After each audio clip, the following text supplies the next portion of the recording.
thoughts are never stopping me. Don't try to look for me, 'cause I'll be far away.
Running for my life, I can't look back, gotta make it out alive. They're chasing me away, but if I stop now, they'll want me to stay.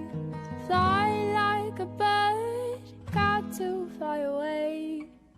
Don't hold me back, it's not my turn to play. Angel wings are spreading in the dark, can't hold on, gotta never ever let go. If I let go, I'll never come back, but maybe that's for the better.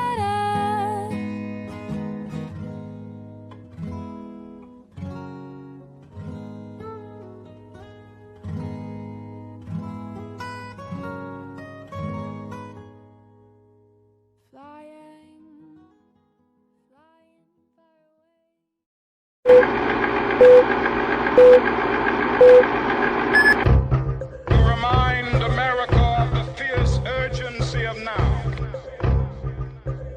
This is no time. If you're uncomfortable, like a lot of us are, it's time to talk. It's time to talk. It's time to talk. It's time to talk.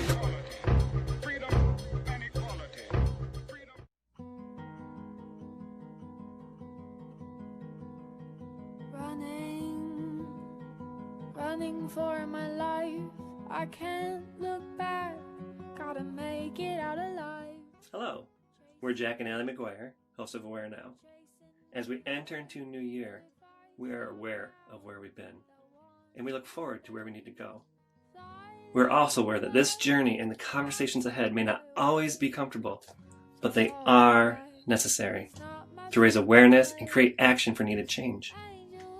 Welcome to Aware Now, the official talk show for Awareness Ties.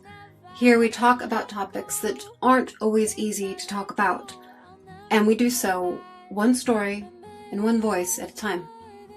Tonight, our topic is human trafficking. But before our live discussion, we begin with an award-winning short film, Unseen, by Elizabeth Blake Thomas. First, though, we start with a personal story from Elizabeth Fraser, a survivor of human trafficking. Elizabeth will be featured on the cover of AWARENOW magazine this month. To access the magazine, visit IamAwareNow.com. Here you can find access to the magazine, the podcast, and our talk show. Right. And remember that together, we are aware now.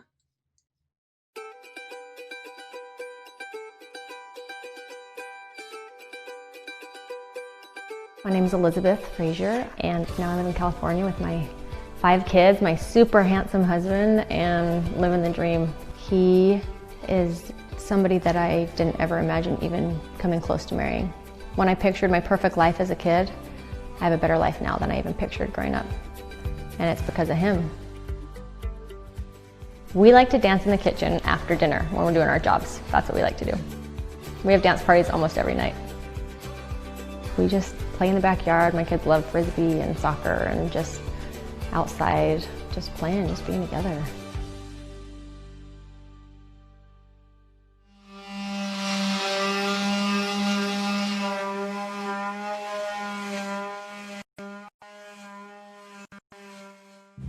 My earliest memory of being trafficked is 4 years old.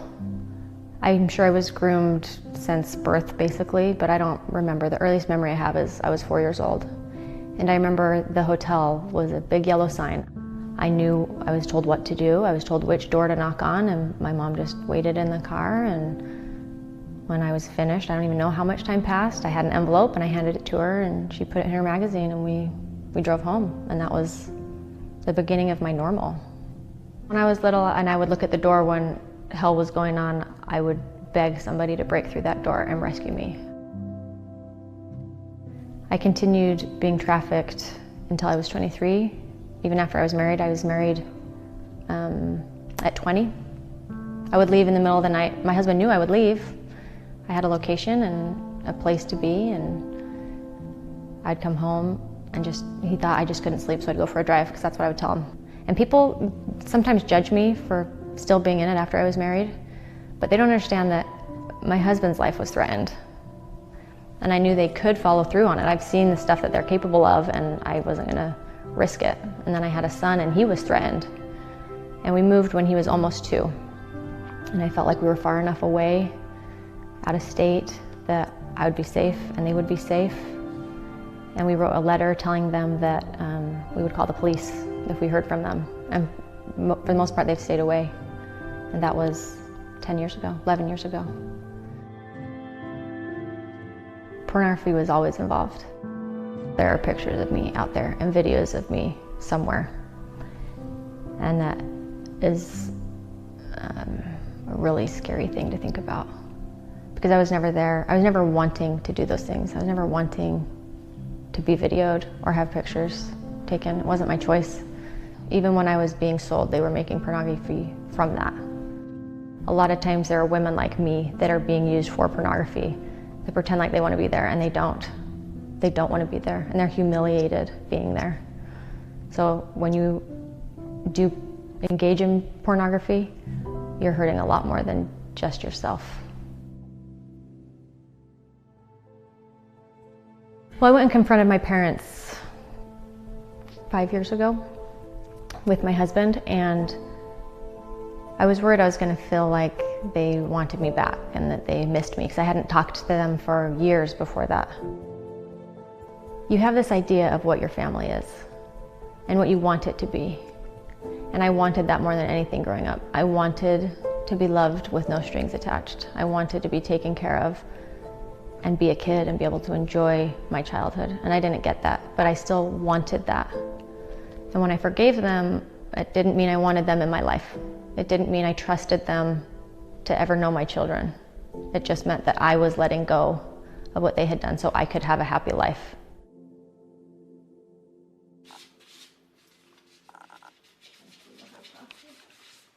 And what's fun about this is they're all a little different. They're not going to be perfect. So they all have just a little bit of character to them, you know. Some people don't like that. I love it that they're all just a little bit different. When I was going through my healing process, nothing helped me feel good about myself. I had so much guilt and shame that I couldn't function. And I found this Lady to Craft show that was selling bracelets with inspiring words on them. And I was reading through all the words, and I thought, you know, I want to feel these ways. I want to feel strong, and I want to feel loved, and I want to feel what these words say on these bracelets. So I bought a couple, and I'd wear them, and I started feeling the power of the words. I started actually feeling peaceful and feeling strong. For Valentine's Day, my husband bought me my first set of tools, and I started making my own. I would give these away. They would tell me how much they helped them, and I just started this company because I had a lot of heroes in my life that didn't know they were heroes. They didn't know my story. They didn't know what was going on with my life, but they were there for me. And they really helped me through the hardest times. And so I named it Hero Bands after them. And I often have people ask me how I got through it and how I survived and have this normal life. And honestly, it was everyday people. So what people can do is be everyday heroes for anybody they meet, because they can't look at somebody and know what they're going through. They need to just be there and love people and be a safe place for people, for kids, no matter what you know their circumstances are or not. Just be that safe place for people.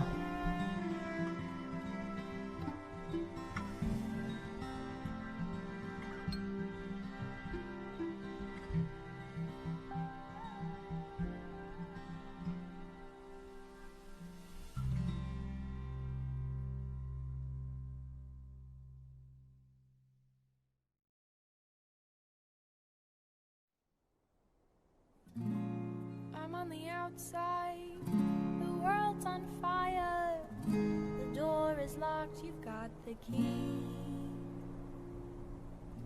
Please let me in. Don't wanna hurt you. Just wanna help to set you free. Set you free from all the pain. Set you free while I'm in the fast lane. Just set you free. Just set you free.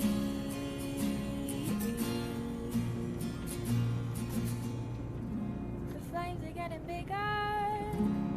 You're running out of time. Do you want me to go to let you be? Please let me in. Don't wanna hurt you. Just wanna help to set you free. Set you free from all the pain. Set you free while I'm in the fast lane. Just set you free. Just set you free.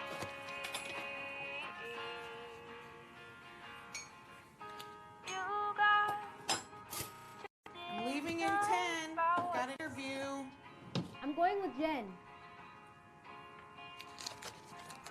You got to make up your mind before I leave. Hi, good morning. This is Louise Wilson.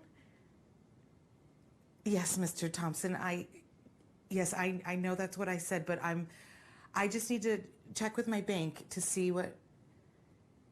Yes, first thing this morning. Yes, of course. Okay. Thank you. Toast is up. Carly, you better not be on that phone.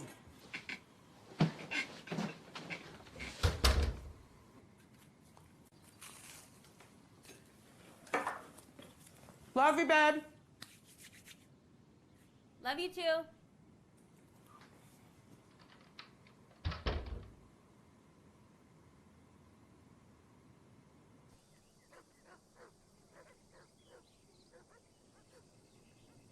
Can't you just change the appointment?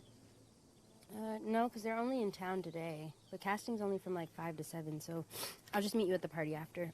Yeah, fine. This money could just really go a long way right now, you know? Yeah. And I can help you look fabulous. Oh, good, because I need help uploading a photo.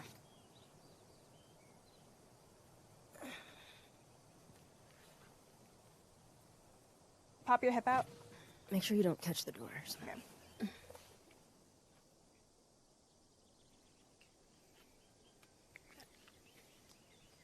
I really hate lying to my mom. About this modeling thing or the party? Both. I think I'm gonna get a belly button piercing. Your mother would kill you. She doesn't care. No parties, no life, no job until I get my grades up. This whole modeling thing could be the answer to so many things, you know? I just don't think that it's fair that you don't have to try. I mean, some of us are just born with brains and good looks. Shut up. Ryan's gonna be there tonight. I need you to be my wing woman. I thought we were done with Ryan. That was last week. Him and Samantha are definitely over now. Karen put it on their snap, so it must be true.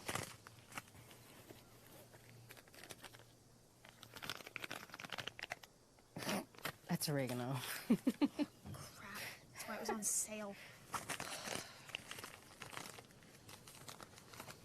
I really can't wait till we get out of here and live our real lives. Yeah. Crap, we're gonna be late again. You need school when you're gonna be famous superstar model. With me as your personal manager. Yeah, tell my mom that when you're calling her. Running for my life. I can't look back.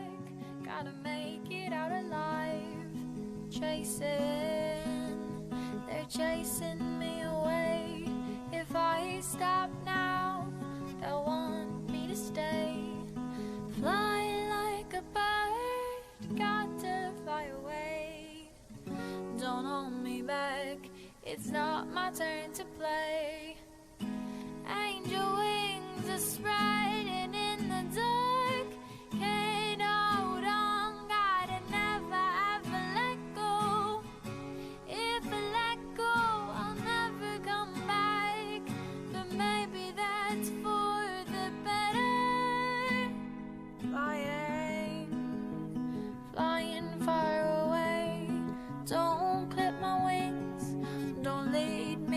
stay soaring, soaring through the sky. They'll never let me leave, so I'm just gonna cry.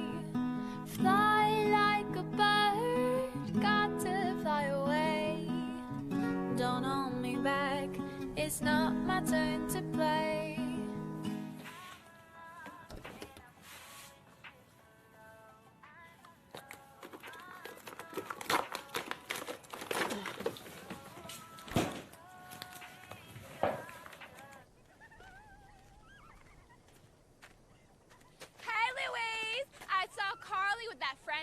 Jenny, you know, the one with way too much makeup.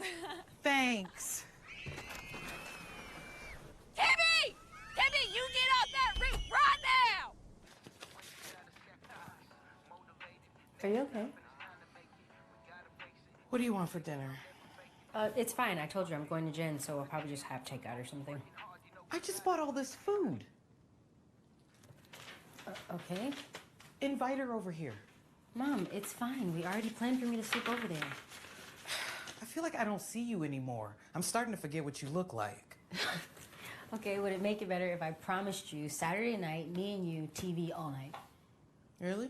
Yeah. That would be nice. Okay, done.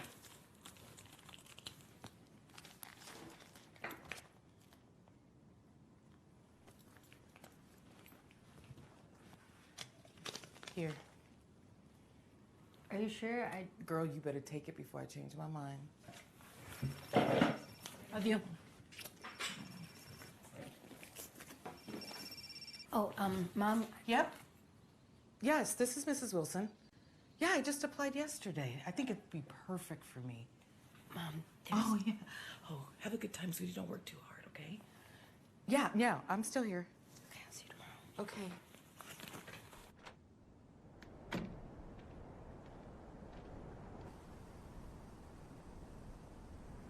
You're gonna do great, just be yourself. It wasn't even a good photo. Who cares? It's $1,000. No, yeah, you're right. And it's gonna help my mom so much. I didn't tell her about tonight. Who cares? It's one party, one night. Look, you can tell her everything tomorrow, all at once, when you get your modeling contract. So, how do I look? Perfect, except you need to lose the jacket. You can grab it tonight. Okay.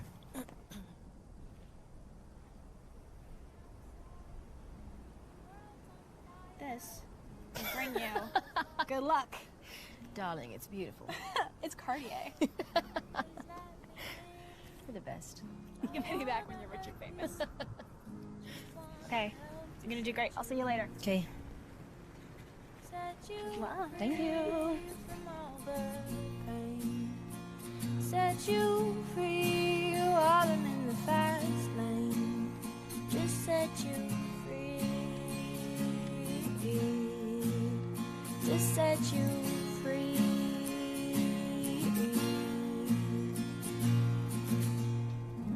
The flames are getting bigger. You're running out of time. Do you want me to go to let you be? Please let me in. Don't wanna hurt you, just wanna help to set you free. Set you free from all the pain. Set you free while I'm in the fast lane. Just set you free. Just set you free. Just set you free. Take a seat, please.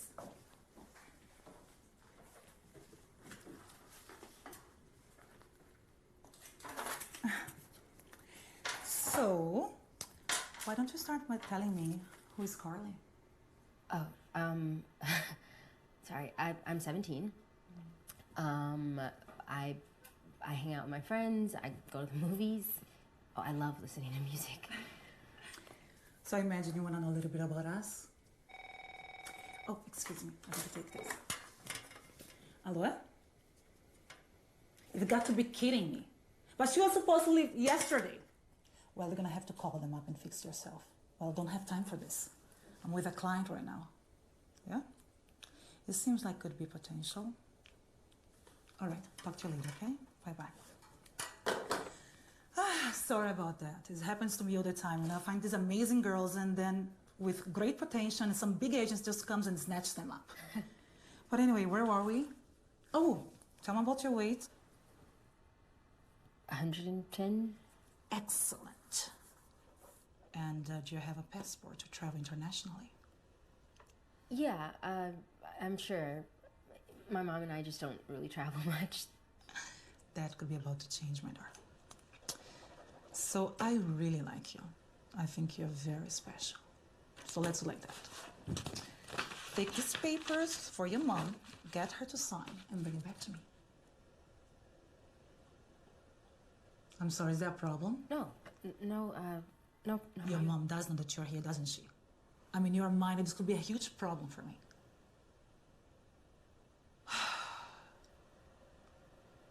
When did you say your birthday was again? July. Well, I don't normally do this, but since it's only 6 months away, I'll give you a chance. Only this time, okay? I tell you what, let's get your photos taken and I can enter you straight into the competition. I can even put you forward for a job that just became available. As a matter of fact, let's get your photos taken tonight, shall we? Sorry, tonight, Lou, it's me. Come on in, babe. It's open. Coffee. Definitely. Double shift at the diner again? Still no luck? Nothing. Well, I asked about any job openings for you, but... Oh, thank you. It's tough out there. That's why I want Carly to get her grades up. I want her to end up like her father. Besides, Carly's doing fine. Thanks for letting Jen help her out last night. Not sure how much help she could have been. But giving up a Friday night to study? You should be proud of her. Studying. Jenny hasn't even been home yet. It was that party over on Silver Farm. She said they were headed over together. I thought you knew. I would have told you. I'm gonna kill... I don't know what has gotten into this girl. You know, I'm doing my best here, and I just... Sorry, Lou. Oh, hi, Mom. Oh, how was studying? Yeah, sorry about that. Carly is grounded for life. Why? What do you think? She lied about the party. I trusted her. She was a no-show. That's why I brought this Wait, back you for left her at the party alone? No, she never showed up, I swear. Lou, she's probably in her bed.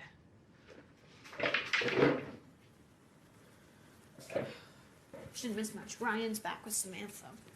And I'm supposed to care because...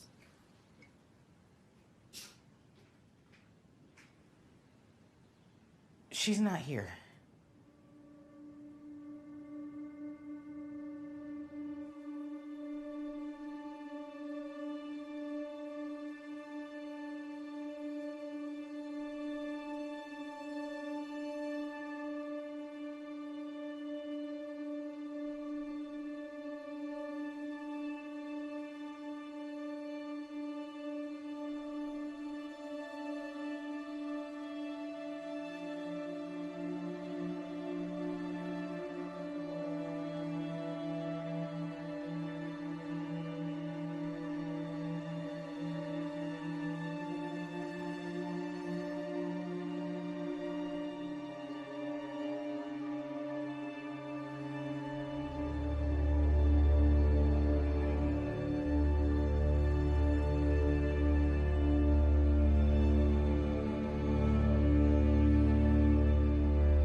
suffering in silence all night through. I've got voices in my mind, and it's taking all I got to stay alive. I try my best every single day. I do my best to stay on my way, but I'm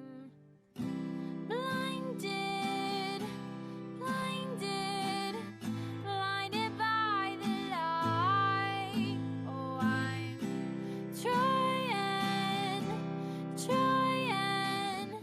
trying to put up a good fight, but I'm struggling in the dark tonight.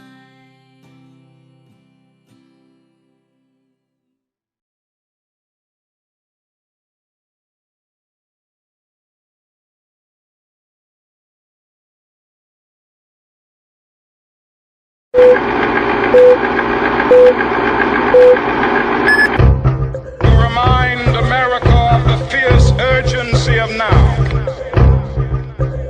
This is no time. If you're uncomfortable, like a lot of us are, it's time to talk. It's time to talk. It's time to talk. It's time to talk.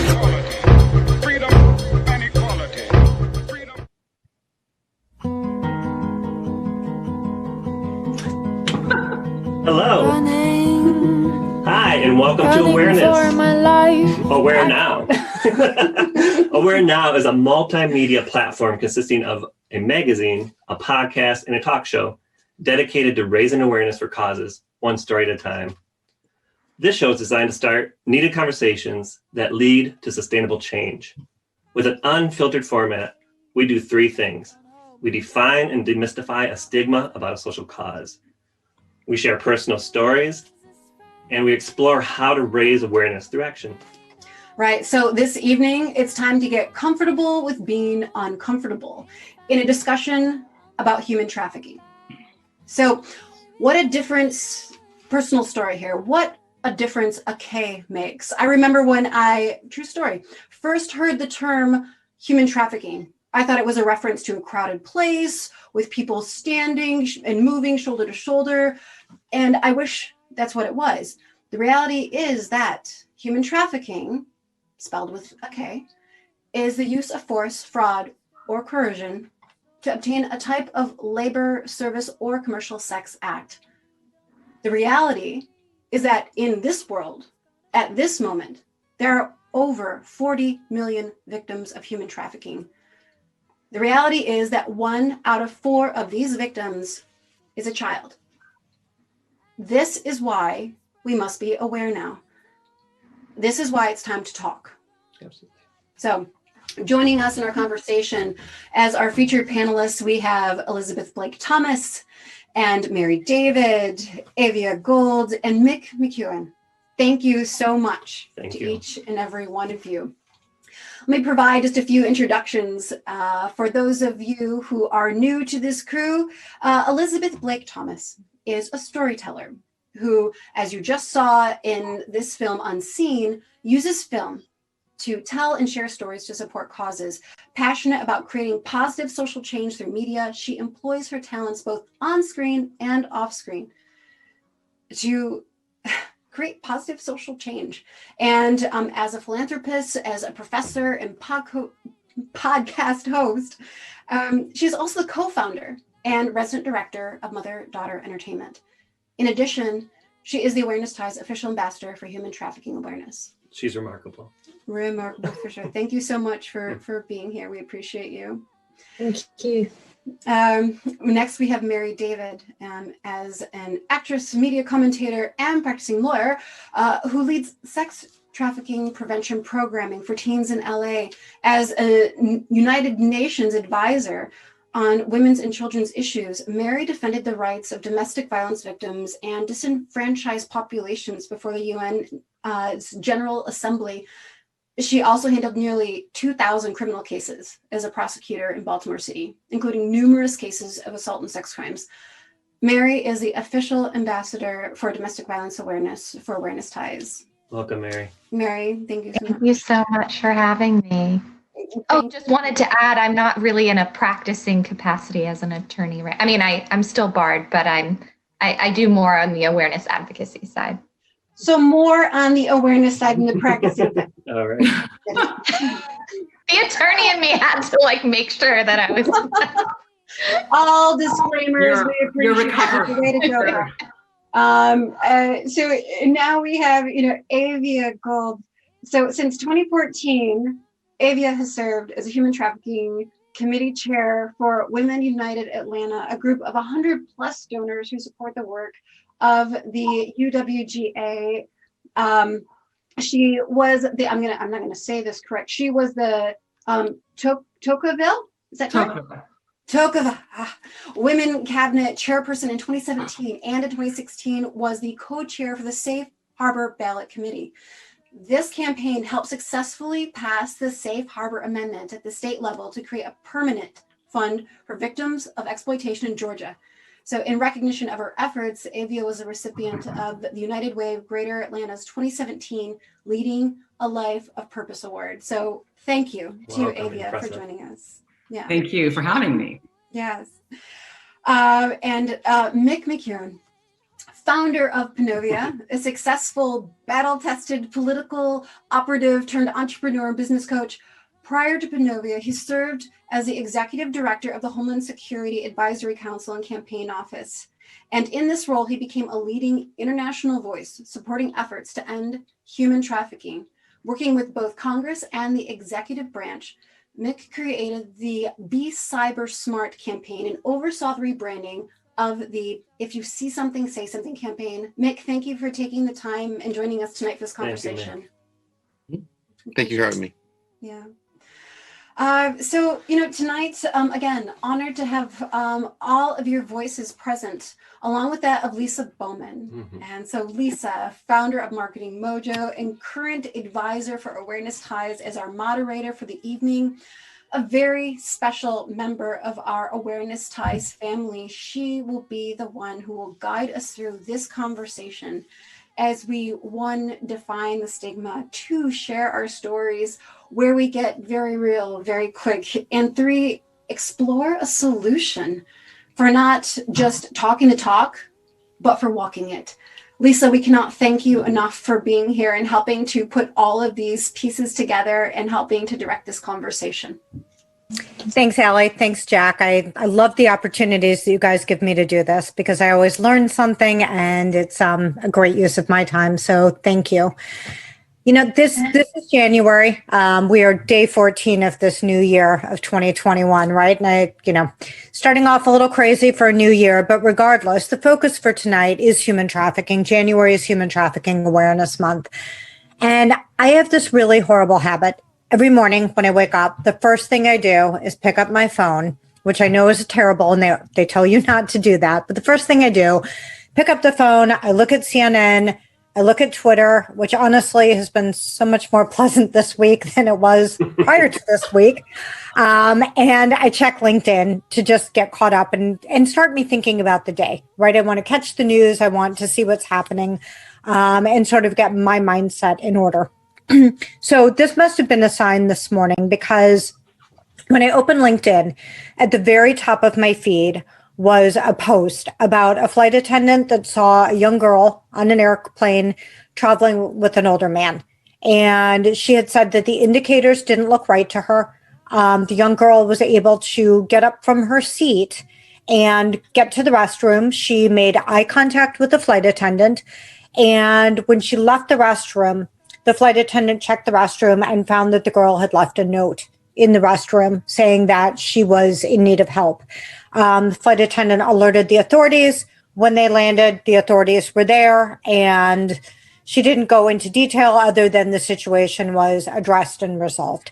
So that must have been my sign for this morning, knowing that we were having this conversation today. So human trafficking is a really pervasive issue, and I've had a lot of exposure to this for the last 10 years via my roles at both UPS and United Way, two organizations that very much work on these issues. But aside from it being a social issue, human trafficking is a business, and it's a big business, a really big business. Traffickers generate $150 billion of revenue selling humans every single year. Allie, I think you cited this, but about 40 million people are trapped in what's really modern slavery. They're subjected to forced labor, to commercial sexual exploitation, and in some cases, forced marriage. And as we deal with the global impact of COVID hammering the economy, there's a lot of predictions about trafficking becoming even more prevalent right now, right? We've got economic instability, which breeds vulnerability, and that is the one thing that sex traffickers prey on. I read an article a couple of weeks ago about a situation in Africa where women are sort of proactively turning to this as a way of supporting their families right now because there is no work. We also know that according to the U.S. Department of Justice, more than 2/3 of human trafficking victims are people of color. And because the health and economic impacts of COVID are disproportionately harming people of color, it's putting those folks at greater risk of being targeted. And so the reality is, right, on a Thursday night at 8:30, this is hard stuff to hear. It's not necessarily a pleasant conversation to have.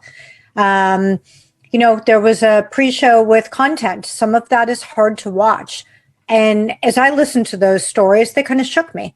But the good news is that we've got a great panel here of people that understand this issue, are taking action on this issue, and in their own way are working to stop this. So I would love to get into this with our panel by teeing up the first question. And Mick, I think I'm going to ask you to kick us off because you were responsible for the branding on See Something, Say Something. And I think that obviously the best way to help a victim of anything is to identify what those trigger points are, what the issues are, know what to look for, and try and prevent them from being a victim in the first place. So I'd love to start with you and have you help us understand when it comes to prevention, what are the right steps that we can take as individuals and as a society to help prevent some of this? Sure. So I think the most important thing is, and what I really loved about the See Something, Say Something campaign was that the call to action was right in the name. So you kind of knew right off the bat what you were supposed to do. And one of the things when I was in charge of the Blue campaign, which is the Human Trafficking, Unified Voice for Human Trafficking at DHS, was that you wanted to get the idea down to, if you see something, we called it See, Call, Save. And it was, if you saw something, you can make the call to the 1-800 number and you would probably have a chance to save someone. And I think that when we're looking at this, we kind of have to go into all the different triggers and all the different things you can see, but you really got to get back to simplicity. And we got to look at this from like a Mr. Rogers or a Sesame Street perspective. Which one of these things doesn't belong? Yeah. There's a reason why you have that feeling in the gut. There's a reason why we have those moments that make us pause. And that's the moment you need to explore. Why am I pausing? That flight attendant you talked about is pausing because she saw a young girl with a man who didn't look like her uncle or her grandfather. And she knew that something wasn't right. She might not know exactly what it was, but she knew that she had to kind of pull at that string and kind of unravel it a little bit more. So I think that's the type of moments that we kind of have to look for and explore. One of the things that we do want to make sure that people understand is that just because we might see something and you do want to say something, it doesn't mean that you need to be the one going into action. Everybody just stay at home on some of this stuff, especially in 2021. Like, let's just everybody take it down a notch. And like the focus needs to be like, okay, I saw this. I'm going to call this in and, you know, raising the awareness of what that issue could be. Now, these are the things that I would be looking for. One of the groups that we worked with a lot was the National Association of Convenience Stores, and they do some great work. And if you think about it, 60 or 70% of every retail transaction that occurs on a daily basis happens at a convenience store, whether that's a Wawa if you're in the Philadelphia area, 7-Eleven for the rest of the country, Sheetz, or, you know, a Quick Check. It's going to most likely happen at a convenience store. So to have those types of people who are seeing people come in, they're going in for a quick, anonymous type of trip, whether it's to get milk, tap the ATM, or just pick up cigarettes or something else, to be able to kind of look for certain things and be able to report that. And I think that's the type of thing that is super important, that does this person who comes into your store have access to their ID? You know, it's a weird thing. Like, why don't you have access to your ID, especially in today's day and age? You know, does this person for some reason not know where they are, or doesn't seem to really kind of fit the normal bill that we would normally expect in the interactions that we have? Or are they looking for someone else to kind of talk for them instead of answering questions directly for them? And that's the type of things that we kind of look for at that level. And I mean, like, there's just multiple different types of partnerships and things that you can have out there to kind of raise the awareness to it. And I think one of the things that we also have to realize is that, and this is something that I know that probably Mary will, you know, want to talk on about her experiences as well, is that the idea of human trafficking, also, we have to remember, you don't need to be leaving and going somewhere. When you traffic guns, they start in point A and they end up in point B. When you traffic drugs, they start in point A and end up in point B. You could be a victim of human trafficking and never leave your hometown. You can be a victim of human trafficking and be staying in the same place you grew up in. You could be a victim of human trafficking and you could supposed to be at school, but instead you're servicing a client. And that's the type of thing I think we have to realize. Just because your child isn't where they're supposed to be, and it doesn't mean they have to be in Guatemala or Costa Rica or, you know, Timbuktu. They could be somewhere that's just in your town and in your community doing something that you don't know. So, I mean, that's the kind of, I think, issues and ways that we can raise awareness that it is homegrown, it happens in our communities, and that's why they call it a crime that's hidden in plain sight. Thanks. I really appreciate that. And before we transition to Mary, I do want to point out, you mentioned about calling it in. So on the scroll on the bottom, we obviously have got the number going on for the human trafficking hotline. So if anybody who is watching this is dealing with this issue, if you know of somebody that's dealing with the issue, you can call 1-888-373-7888 or text. So I do want to call attention to the fact that that's there. That is the National Human Trafficking Hotline. So, and we'll keep that up there for you. So I think you actually did a great job of passing it to Mary. So I'll just pick it up and let Mary take it from here, and love to have you weigh in on that. Yeah, I mean, Mick, you hit on some really important points about how trafficking really is in our communities and how we need to recognize the fact that anyone can fall victim to this. It's so important, especially now in the pandemic, when you have so many young people online, for example, and even people who are, unfortunately, we now actually are seeing also survivors who are in a position of risking re-exploitation and re-entry as a result of having jobs taken away from them if they were doing work in someone's home, cleaning houses, if they are waitressing, if they're working at the mall and these places are shut down, they are locked out of those access points for financial resources that they need to take care of themselves and their families, and are being approached by traffickers and the same people in their networks who got them into that situation. It's also important to recognize that family members and close family friends are also, unfortunately, traffickers too. And so we really need to take the blinders off of the idea that a trafficker looks like the boogeyman or looks like someone who we would suss out right away as being suspicious. They are often charming. They are disarming. They speak to areas that victims often feel undervalued for. So they will, they will ply the victim with so many compliments and really lift up their self-esteem. They take time to build that relationship. And so it's really important to recognize that this is a multifaceted thing. Sometimes a trafficking situation can take months of relationship building before it truly unfolds. Along with that is this idea that a victim is someone who will always want to run away. And I'm glad that you brought up the point, honed in on the impact, Lisa, about someone leaving a note, even in a bathroom, and saying, you know, I am a victim. And it's so important that we recognize that there are situations like that where we can take action. It's also incredibly important to realize that victims so often are, for many reasons, not going to come forward. They are often in love with their trafficker. They feel like it's their only option. They feel like they have no self-worth and they've given themselves away. So what difference does it make?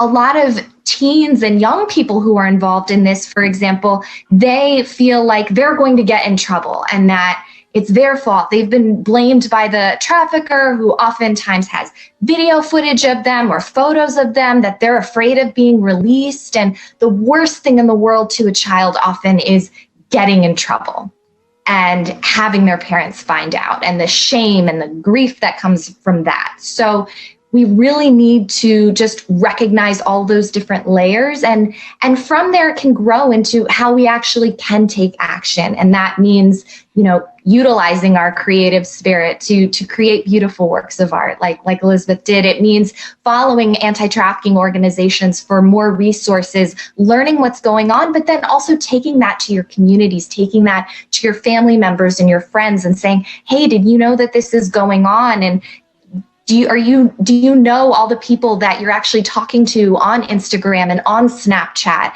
on Discord, because it's really spreading through video games and other apps as well for kids. So having those conversations is so hugely important. Thanks. I'd love to ask Evia to weigh in. And then Elizabeth, I'd like you to bring us home on this one, because Mick brought up the issue of this is something that's in plain sight. And I think in Unseen, right, you showed how easily this can happen, that you don't have to go somewhere. You illustrated a story of a teenager that went to do something and got caught up in this very unintentionally. So I'd love to have Evia talk about it, and then Elizabeth, maybe you talk about, you know, why this is so candidly seen and unseen, both in our communities.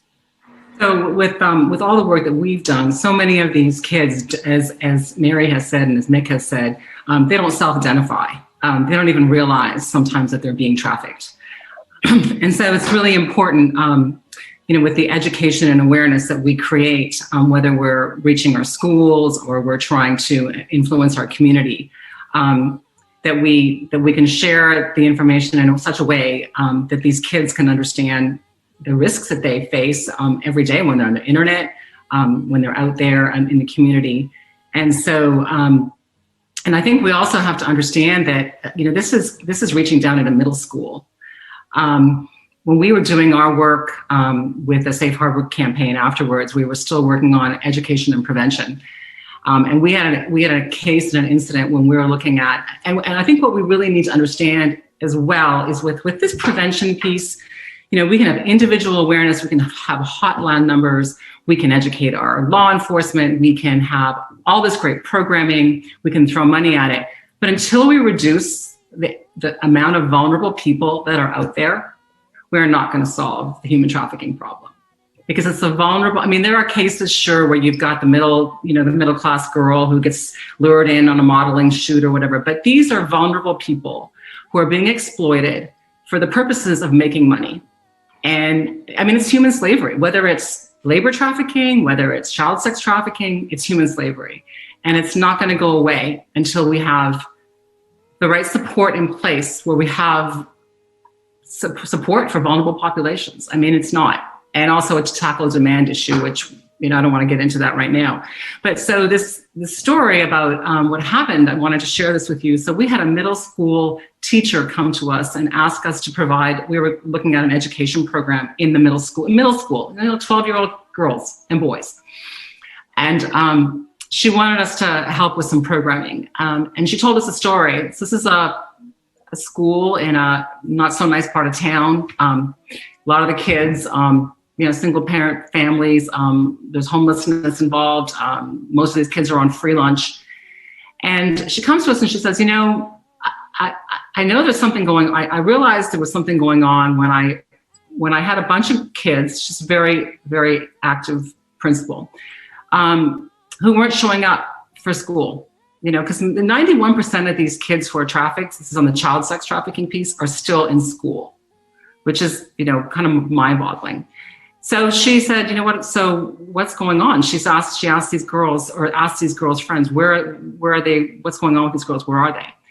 And she was told, well, they're working down at the local car wash. And she kind of didn't think much of it, you know, the local car wash. Well, after making some further investigation, she found out this is a local car wash that law enforcement knows about, the community knows about. It's a place where you go to buy drugs, sex with a young girl at lunchtime, and stolen property. So I guess what I wanted to convey is that, you know, the target market that for on education and awareness for the children themselves, you know, it's very young, you know, 12, 13, 14-year-old kids. Prevention for the community, you know, awareness is key, trying to get out the right messaging for people to understand what this is. The Blue campaign is, you know, we've used that. We use that in our programming, the See Something, Say Something. I know Georgia, we have, the First Lady has an awareness program that she's created and a training you can do online. And there's just been so much more conversation around this issue in the last 5 years than there has been in the last, you know, 50. So shining a light on it is the most important part, I think, in making a change to any problem. You know, I think, Evia, to your point too, Atlanta's sort of a hotbed for human trafficking. It really is. And I know that over my past several years, even with going to events like Super Bowl or other big events, those are also, there's opportunity there. And so you always see coming out before a big event like that, information from the hotels, information from the city, like, keep your eyes open. This is what's happening. And they've dialed up security and people watching for that. But it still happens because, unfortunately, horrifying as it is, there's a market for it. Yeah. The underground sex economy in Atlanta was like $290 million. So the last time they did a survey of it. And you can't walk through our airport, you know, the Hartsfield airport. I mean, there's signs everywhere. Everywhere. You know, there's information everywhere. So there's been this huge push for awareness. Yeah. And I remember, you know, Mick, to your point too, about like, you don't have to be the one to say something. I remember when I was at UPS, I was actually responsible for starting that conversation about training our drivers to look for the signs, because their eyes and ears, they're on the street. And I remember when I first brought it up, I got a tremendous amount of pushback on it because of the potential of putting the drivers at risk if, in fact, they interrupted somebody's line of business. The drivers could very easily become a target. And so thankfully, all of that got worked out, and UPS is very, very active in this. The drivers are trained. They're on the road. They started with the freight drivers that are at truck stops, because that's also a very common place. But, you know, super proud to have been at that early stage, and glad that a former employer has really taken this on. So Elizabeth, back to you. You know, talk to us about how easy it is for this to hide in plain sight. In Unseen, you had stereotypical thing, right? A girl going for a modeling opportunity, not having any idea of what this was really about. And I think that's very common.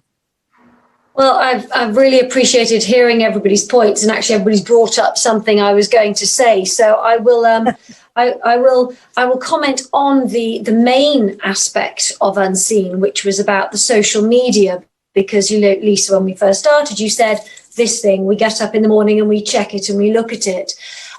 Especially now during this COVID time and everybody's been at home, one might think that that is, oh, good, they're all safe, everybody's at home. But as we discussed in the beginning, this has brought its own problems. And one of the biggest things that I tackled with the film was the social media aspect.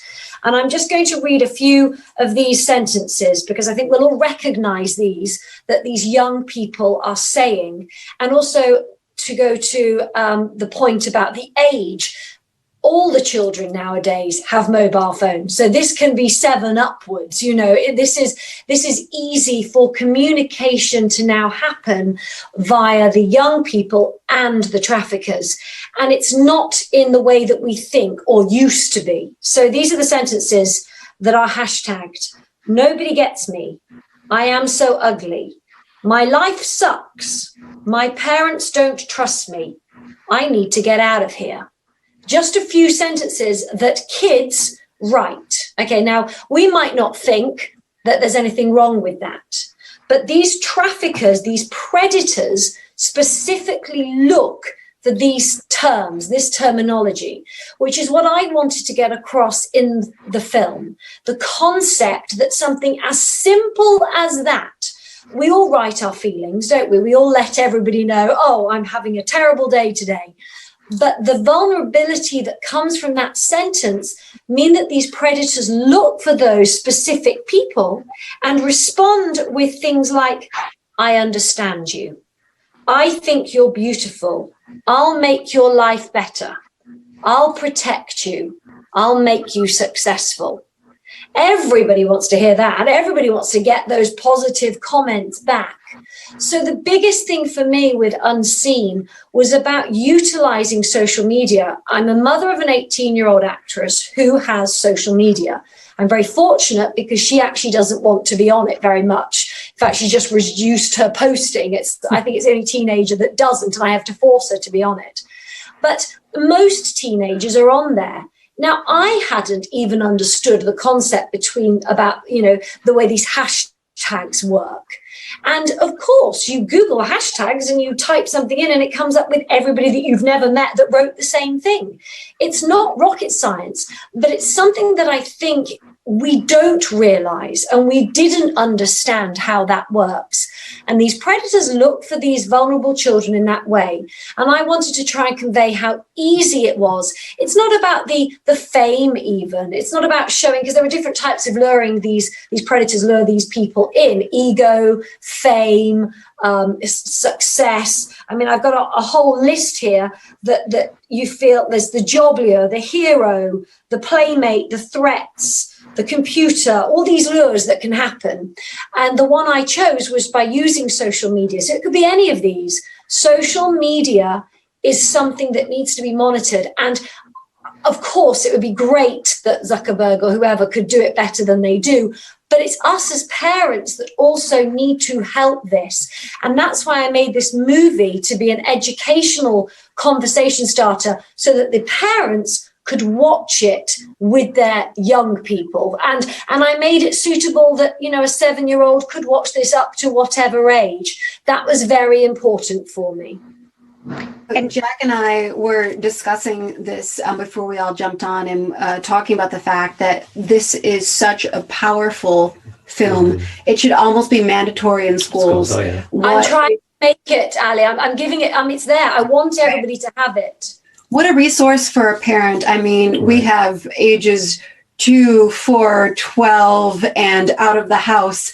And, to be able to share this film, this is a hard conversation. It's a really difficult, uncomfortable conversation. And to be able to have a tool that we can comfortably share and say, what do you think about that? Right. And not to say this is this and that is that. What do you think about that? Mm-hmm.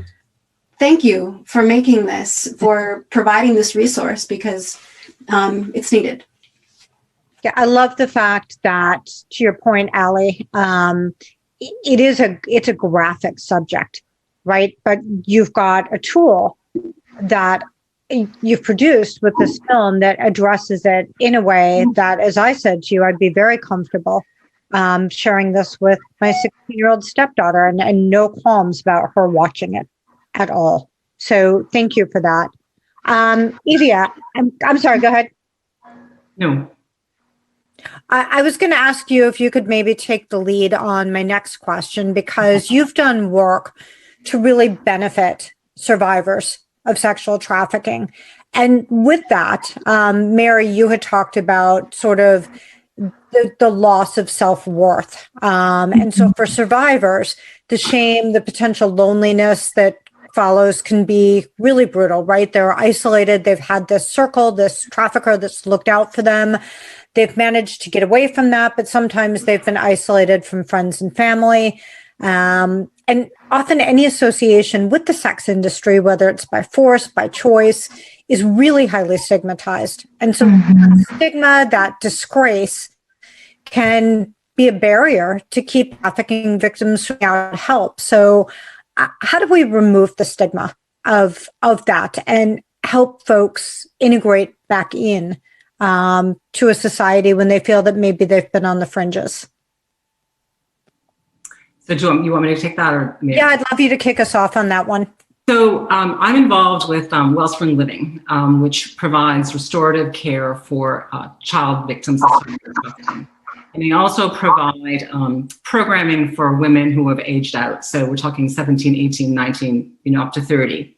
And they have several different programs that they operate. And one of the key factors that we look at is creating and providing dignity. Dignity to these women, these children who have been exploited, but specifically the women, when you look at the women. And that dignity comes in many forms. That dignity comes in a job. That dignity comes in able to get an apartment. That dignity comes with an education. And also to look at, I think it's really important when we look at survivors or victims, we don't talk about them as victims. These are survivors. The things that these women and these girls have lived through is beyond an average person's even imagination. That's what they've suffered and what they've had to go through. And so that piece, that treating them like a survivor and empowering them, I think is so important in trying to reduce that stigmatization. So we have some great, I can talk about the actual programming. The specifically for the young women, we have GED training, providing them with apprenticeships that are paid with partner companies. We've got these great companies, we've got Delta, UPS as a partner, a couple of law firms. And we actually are providing a paid internship for these women once they've gone through a career readiness and a GED program. They're learning computer skills. And often these women are hired back by that employer, and then they're able to have a living wage job, and they can move forward with their lives. Because if they don't, where do they go? They have nowhere else to go but often back to where they came from. Also, it's really important to remove the legal barriers. So the legal barriers being things like they may have a criminal record. They may have other criminal issues that have come up while they were being trafficked. And so it's really important legislatively that we have expungement and vacator laws in place in our states so that these women can clear or seal their records so they can not have issues with employment or housing, because those are barriers to access to both those things. And without those things, you don't have the ability to move forward. As well as just clearing up rent histories. And so we have a lot of partnerships with law firms that do pro bono work and help with empowering these women and helping them with those practical matters. Can I just say, I know we probably know this fact, but I just thought it was interesting. 1,000 American children are arrested for prostitution each year. Few buyers face serious consequences. Yeah. Instead, children are being charged with prostitution, but there is no such thing as a child prostitute. No. Children cannot consent to sex. Right. New York was the first state to pass a law allowing trafficking survivors to clear their record for prostitution offences, and Florida later passed a law allowing survivors to expunge their record for any offence committed during their trafficking situation. Right. So I think right now in America, the gold standard is something called safe harbor legislation, which basically in most states, 18 and under, you're treated as a victim. You cannot be charged with prostitution anymore. But that doesn't catch, the 18, 19-year-old aging out who's been trafficked since she's been 12 or 14. Right. I know, Mary, you probably know a lot more about this as well, and Mick. But so that gold standard of safe harbor legislation, it protects and hopes to move these kids out of that horrible scenario. But yeah, they in Georgia, in 2000, it was Judge Nina Hickson who had 14-year-old girls brought in jumpsuits into her courtroom every day, shackled on prostitution charges. And she's like, what is going on here? The trafficker, the pimp is getting, he's getting a slap on the wrist. The kid is serving, sometimes had to serve time. It was just insane. But that was, we've moved ahead since then, but that was the reality. Mary, you want to pick that up from a legal perspective? And I know you're not practicing so much, but I'd love to have your input because you do have a legal background. Sure, absolutely. I think, vacature, I'm so glad that you brought that up, Evia, because I actually handled the petitions for vacature at the state's attorney's office in Baltimore. And it is so crucial for victims to be able to have their records cleared, because a lot of times, as far as moving forward, when it comes to actually securing housing applications, for rental applications, for job applications, they are really held back by having these records. I also work for a nonprofit, Journey Out, in Los Angeles, and we've had clients that come in and are interested in nursing programs and pharmacy programs. And thankfully, we actually just had a client who called us who is on her way through, she's completed medical school. And so there are success stories there, but oftentimes they are largely held back and feel like they can't enter the workforce because they do have these records. So making sure that they have that legal, that solution is such a huge part of them gaining access to the freedom that is rightfully theirs. When it comes to that shame piece and how we actually really get at dispelling that, at just knocking that out of the water, so much of that is where clinical therapy and counseling play a critical role. Because even if you give someone who's in the life of commercial sexual exploitation, you set them up with a new apartment and a new job and everything that they need, if they haven't cleared the mental barriers, which are often some of the hardest to get over, as opposed to, any aspect is difficult, the physical scars and any things that keep them from seeing their child and things like that. But those mental locks that they have on their mind, that they aren't good enough, that they aren't worth it, that their trafficker is still going to get them, those things are what oftentimes perpetuates the cycle and sends them running. We say that it takes roughly 6 to 7 times before someone is actually ready to leave the life. And it's similar to what you see with domestic violence victims and survivors as well, where sometimes, they make a report or they go to the police and they feel like they're done. But then that whole process of what it actually takes to get your driver's license, if you haven't had one before, if you've been on the street your whole life, you didn't go to college, you didn't go to high school, you've never been to a school dance, you can't relate to the people that are your age. And you feel a lot of times for victims, it's a matter of they've reached a certain age and threshold where suddenly the public and people in their circles no longer view them as a victim anymore, or they see them as an adult in human body, and they expect them to then manifest all of these skills and all of these other experiences that the rest of us have had, and they don't have them. And that is very disempowering. So it's finding mechanisms where they can get access to those things, to just being around a support system of other survivors, people who have walked in their shoes and managed to get out of that situation and are living a life where they're thriving,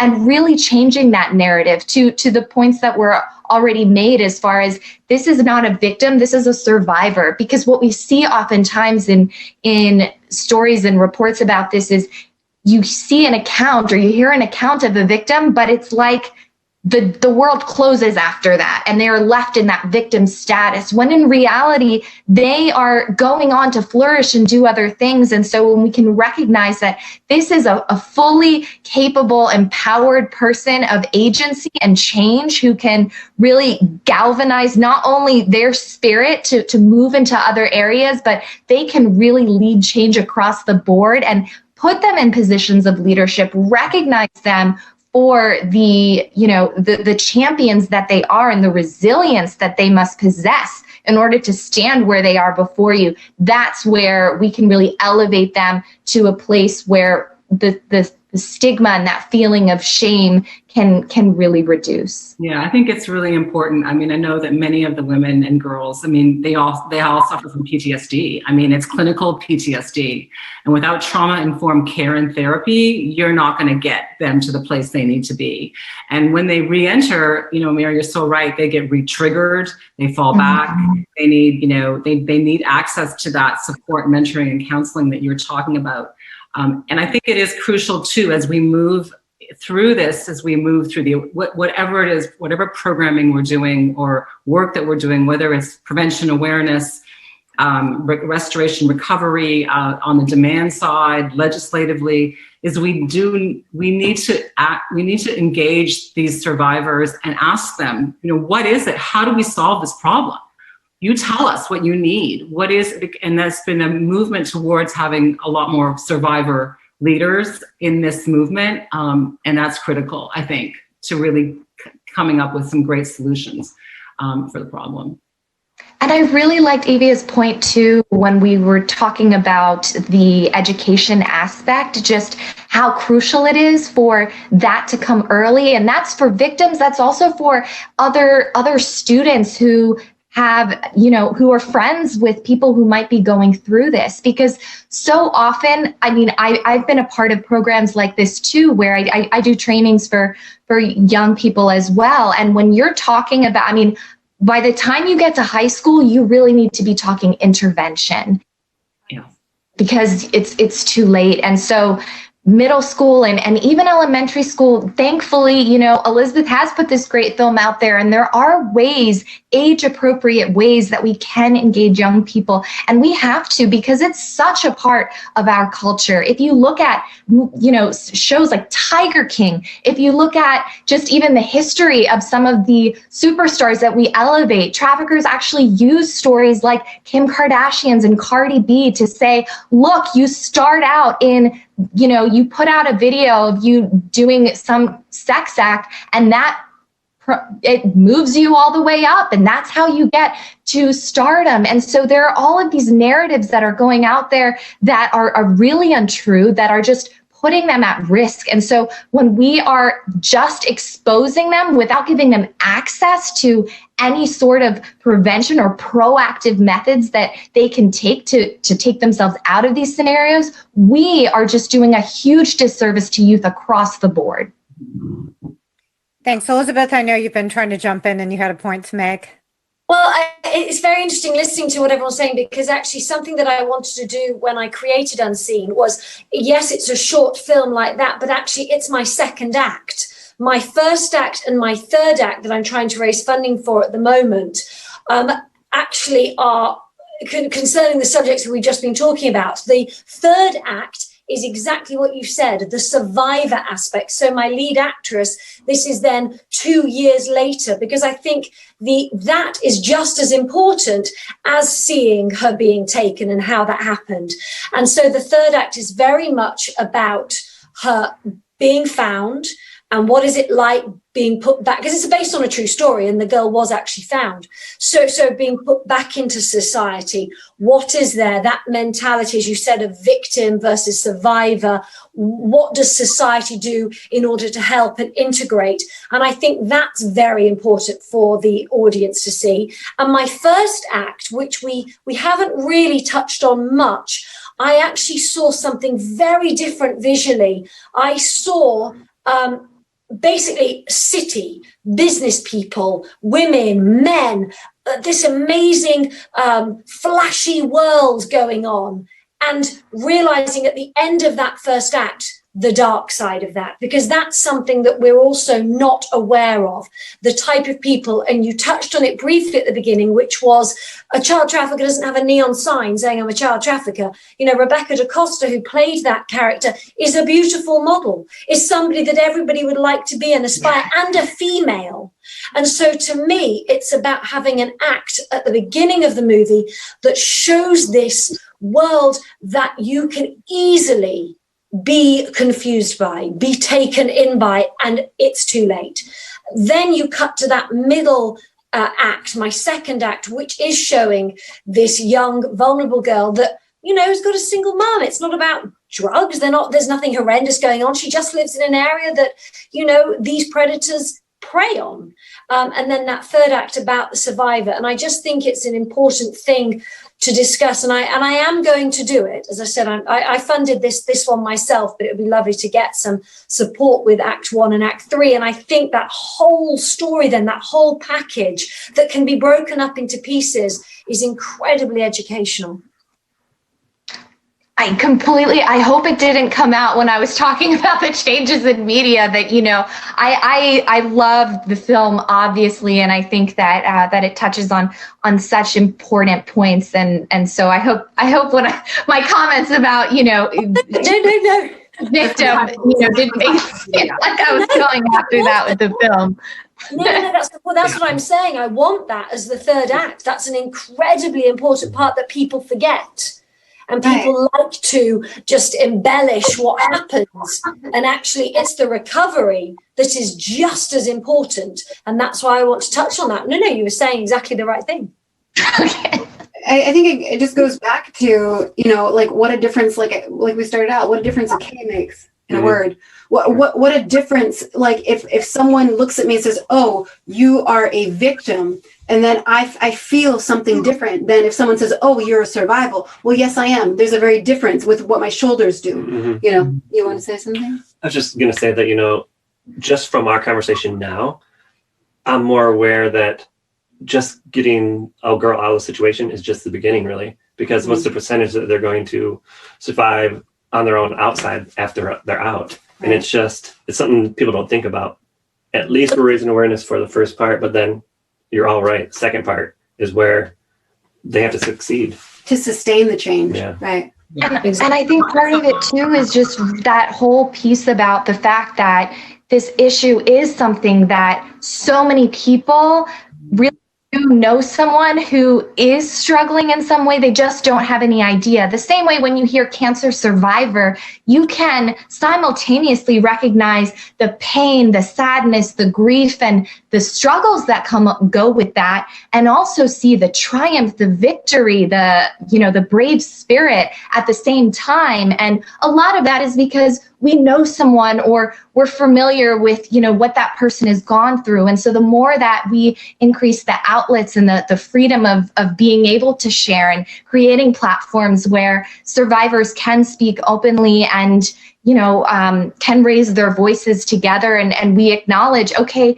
that happened to my cousin or my brother or my uncle in different settings, and just contributing the knowledge that we have. It's when we recognize what a big problem that is. I mean, even when you look at the statistics on child exploitation, saying, you know, 1 out of every 3 girls has experienced some form of child sexual abuse. And we know those numbers are definitely high for boys as well, even though on paper they're not. They just don't have, again, because of stigma and other reasons. It's, you know, it's not something that I don't think is documented very well. But when you recognize that those ties exist, and that, you know, at the organization that I work for example, we have over 90% of our clients have a history of child sexual abuse or incest. And that's a very common, you know, indicator. So when you know that it's so child sexual abuse is so prevalent, the markers for sex trafficking are also so prevalent. And I also think, Mick, did you want to join in here? Yeah, I think it's really important to also recognize that a big part of this population that's being trafficked, you know, 50% of homeless youth get trafficked or have to do, you know, sex for money or sex for housing. You know, 1 in 4 in foster care. You know, with runaways. I mean, the entire, you know, NCMEC, which you know, National Center for Missing and Exploiting Children, NCMEC, the nickname, the short form for it, you know, within 24 hours of a child or a young adult running away from home, they'll be approached by a trafficker. So we have to look at that population and understand what is it that we need to do to help that population as well, because so many of the trafficking victims are coming from that population. And as Mary said, so many of those children have experienced some type of prior sexual abuse, and so it makes them more vulnerable. They often may think that actually is an expression of love. It's as horrific as that sounds, but that is what they saw or learned or have lived through, and so sometimes they don't even know or understand that there's a difference. what real love and affection is. Right. Yep. I'd love to pivot the conversation just a little bit, starting off with Mick. Let's give you a little bit of airtime here. But each of you has taken an action. You've each done something. We've talked a lot about Elizabeth's movie. We haven't talked about the actions as much that each of the three of you have taken. So I'd love to, with our last 10 minutes or so, have you just talk a little bit about what is it that you have done that's really concrete, that's an action intended to address this. So Mick, you get to kick us off. I mean, like, I passed legislation to totally change the way we approach it and do the funding. So I did the Blue Campaign Authorization Act, and we ended up going through, I went to the Hill 200 and some odd times and met with as many people as I possibly could to get this legislation passed on behalf of Department of Homeland Security when I was there. And I think the bill sat in committee for 7 years before I was put in charge of it and was the manager of it. And by the time I got it, I think the bill was 47 pages. And by the time we got it passed, it was 11 lines. And the whole point was that we took everything out that was filler, everything that had to go with anything that other than what needed to happen to take this victim-centered approach, and making sure that people got it. It was great. We had passed, it was during the last 4 years, so it passed during a very tumultuous time. So we had full support in the House, full support in the Senate, and the president signed it into law on Valentine's Day of 2018. And as we're kind of like just talking about like the actions that kind of, need to happen and take place, I think that's such an important part of the conversation to have, because I think specifically in this space, we see a lot of slacktivism. We see a lot of people, like, oh, I'll put a red X on my hand or I'll wear blue today. And, while that's great for awareness, there's also has to be some sort of action behind it. So the other thing I did since I've left DHS is I've joined the board of Artworks for Freedom, and that's pretty much it's a great organization. And one of the things that we do is try and make sure that there's a way and an outlet for survivors to kind of create art. And like, if as an Irish Catholic kid from Northeast Philadelphia, art is not my thing, but to be able to kind of make sure that people get that opportunity and kind of be able to tell a story through an art form, and I think is just another great opportunity for action. And I think that the last thing I want to say on this is that when it comes to action,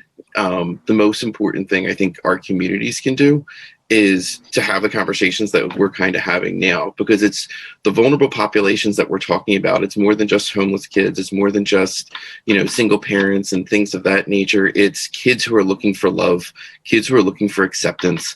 It's, one of the things that I always say is that, that I drove past every day on my way to my mom's house for our Sunday dinners, was I passed a house that was a human trafficking victim. And it was pretty much, well, I'm just going to keep going. And it was pretty much just the idea that, you had, a family who was in Pennsylvania who was Amish. They don't have the access to, news and things like that we do. They live a different type of lifestyle. And that family, in order to save the family farm, they sold their girls off one by one to the same man. And so for $40,000, they lost 5 daughters, 7 grandchildren, and an entire family. So I think that it's kind of the thing that their vulnerable populations go beyond just what we're used to seeing on the news. It goes into these communities that kind of close themselves off from us, and we kind of have to figure that out. Now, I know from one bureaucrat to another, Mary, why don't you kind of take the next one and kind of talk about some of the things that you've done? Sure. Yeah. Well, so in terms of on the legislative side, so I was part of a group of people who helped to draft some of Maryland's first laws against trafficking. And so at one point it was a misdemeanor, and we made it a felony, and also created penalties for getting at some of the complicit businesses. So hotels and motels that were involved, the taxi drivers and other people who were facilitating this trade. There are whole tracks where this operates. And so, people think that it's some it sometimes happens behind closed doors, you know, and no one really knows because it's out in the abyss. But there are whole, you know, areas where there is known prostitution and oftentimes very underage victims as well. And so, you know, just there are people who profit off of the entire, you know, from point A to point B. So it's very important that all stakeholders are, you know, involved in not only addressing it, but also recognizing the whole scope of how that works. Right now in my role at Journey Out, I lead trainings for first responders, for service providers who are, you know, in any way tangentially may come across victims more openly. So that could be your healthcare workers. It's your, who else do we train? We train domestic violence service providers. We train people within, you know, who work with foster youth, who work with juvenile detention centers and programming around that.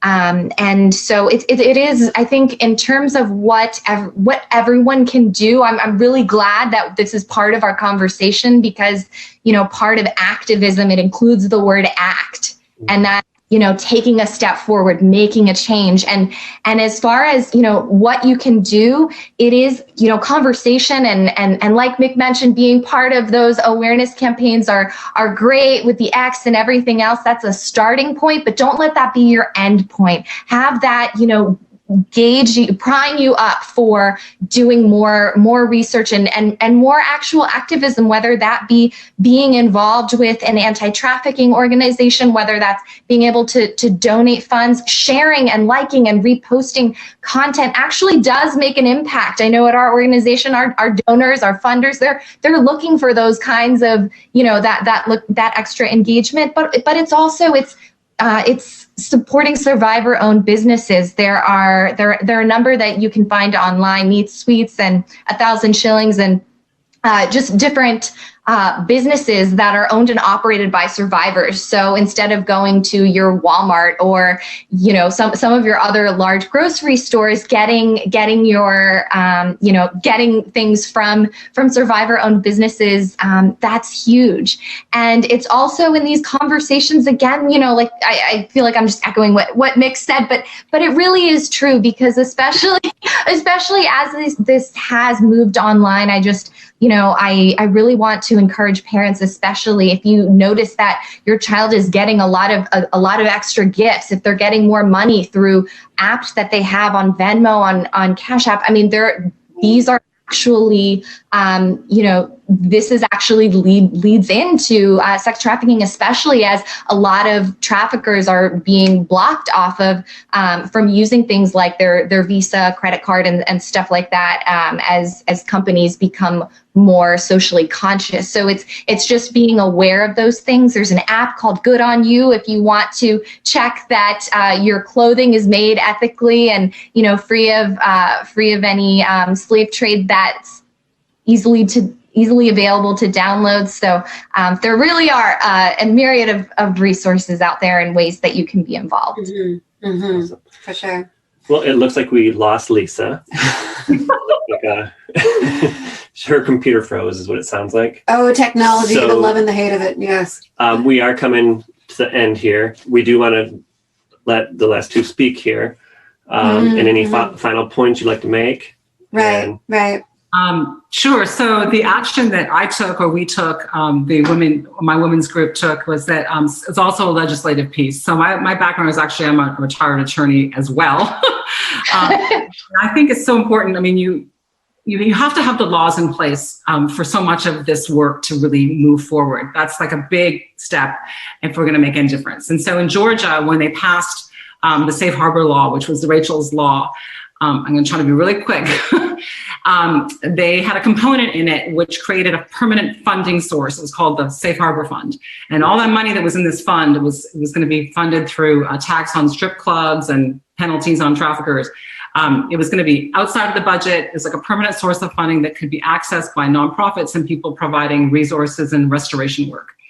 But in Georgia, to do something like that, to create a separate fund like that, you have to have a constitutional amendment. So that's a pretty difficult, it's on the ballot when there's a presidential election. A lot of times the language that's written in is very hard to understand. In our year, in 2016, there were 4 amendments. So we ran a ballot campaign with the assistance of the United Way. We brought all the stakeholders together in the community. A lot of these small nonprofits have no capacity to do any real advocacy. They just, they're running their programming. And the United Way's advocacy department, we ran a political campaign, basically a nonpartisan political campaign, and we educated all of Georgia what trafficking is, what sex trafficking is, why it was important to pass this law, and and it was like a shoestring budget. We were total grassroots. Even though we had a campaign manager, a lot of the work we did was provided pro bono. And in the end, we were successfully passed the amendment with an 83% vote from the state of Georgia. So That's probably one of the most powerful things I've ever done. It's just the ACT piece is, if this is important, if this issue breaks your heart, find a way to make a difference. Mm-hmm. Mm-hmm. Thank you so much for what all of you have done. Elizabeth, would you like to? I think Chai wants to finish off. She's growling, which is why I went on to mute. But she's feeling left out, and she is in the film, I think. But no, mine obviously is about trying to start that conversation with all ages, making a film that I self-funded to give to everybody. I want it to be in the education system. I want it to be used. It is for everybody to have, to share. My purpose is to start that conversation with all ages, everybody. I've tried to make it so that it ticks every single box possible to start that conversation and to lead to further conversations. So, and then, as I said, I'm working on the first act and the third act so that hopefully I can bring more awareness to the other aspects of such a serious subject and supporting you guys as much as I can. Thank you. And we appreciate you. We appreciate each and every one of you for taking time to be with us tonight, for our 2 ambassadors, our family. Your expertise. All of your expertise, just the time, because it's like, you don't know what you don't know. Right. And so when we take the time to take these hard issues, one story at a time, we're able to do so much. And so what can be gained from a story? A whole hell of a lot. I think very much, so much was gained tonight just by the stories that were shared just in this hour here. So thank you to each and every one of you. And yes, let this conversation be one that starts conversations that helps for sustainable change in each and every one of our communities and the communities of communities. So thank you so much for tuning in. Thank you, everyone. And we appreciate your time, and stay aware. Yeah. Thank you so much. Thank you.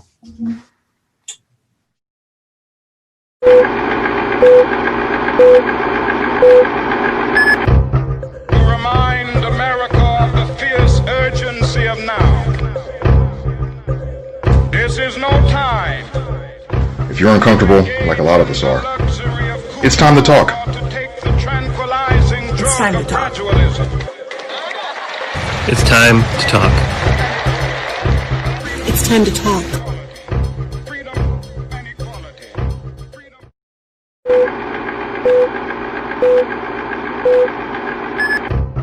Remind America of the fierce urgency of now. This is no time. If you're uncomfortable, like a lot of us are, it's time to talk.